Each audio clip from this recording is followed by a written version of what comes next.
मी विनंती करावी, मी कालही बीएमसी कमिशनरांना कॉन्टॅक्ट केला होता. आजही त्यांची मागणी आहे की बीएमसी कमिशनरांनी थोडा या भागामध्ये स्वच्छतेचा मोठा प्रश्न येतोय, तर स्वच्छता, टॉयलेट्स.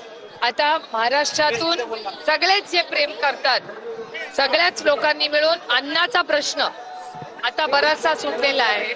त्यामुळे आता जेवणासाठी व्यवस्थित अन्न आलेलं आहे. पण त्यांचं म्हणणं असं होतं की कॉर्पोरेशनला सांगून इथले सगळे जे टॉयलेट्स आहेत, पाणी आणि इथे 4 लाईट्सची, रात्री अंधार होतो तर 4 लाईट्सची मागणी केली आहे, ज्याला आता होकार देतात. 4 लाईट्स म्हणजे लोक अंधारात आणि पाऊसही आहे, त्यामुळे 4 लाईट्स इथे असले पाहिजेत. 4 लाईट्सची मागणी आणि स्वच्छतेची मागणी ही सगळ्यात महत्वाची आहे. त्यामुळे आणि येताना आपणही पाहिलं असेल की प्रचंड अस्वच्छता आहे.